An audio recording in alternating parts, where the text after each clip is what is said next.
2 Chronicles chapter 8. Now at the end of the 20 years during which Solomon had built the house of the Lord and his own palace, Solomon rebuilt the cities Hiram had given him and settled Israelites there. Then Solomon went to Hamath-zobah and captured it. He built Tadmor in the wilderness, in addition to all the store cities that he had built in Hamath.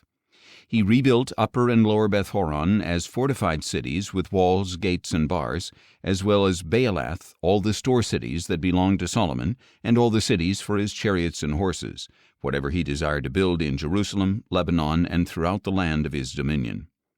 As for all the people who remained of the Hittites, Amorites, Perizzites, Hivites, and Jebusites, the people who were not Israelites, their descendants who remained in the land, those whom the Israelites were unable to destroy, Solomon conscripted these people to be forced laborers, as they are to this day.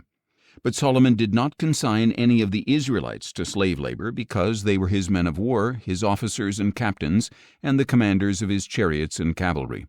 They were also the chief officers for King Solomon, 250 supervisors. Solomon brought the daughter of Pharaoh up from the city of David to the palace he had built for her, for he said, "My wife must not live in the house of David, king of Israel, because the places the ark of the Lord has entered are holy."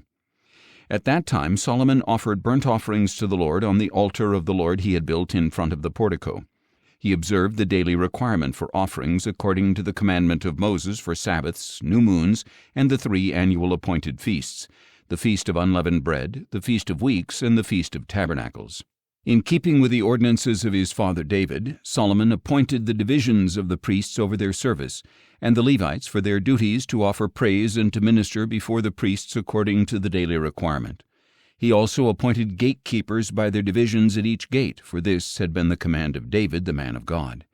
They did not turn aside from the king's command regarding the priests or the Levites or any matter concerning the treasuries. Thus all the work of Solomon was carried out, from the day the foundation was laid for the house of the Lord until it was finished. So the house of the Lord was completed. Then Solomon went to Ezion-Geber and to Elath on the coast of Edom. So Hiram sent him ships captained by his servants, along with crews of experienced sailors. They went with Solomon's servants to Ophir, and acquired from there 450 talents of gold, which they delivered to King Solomon.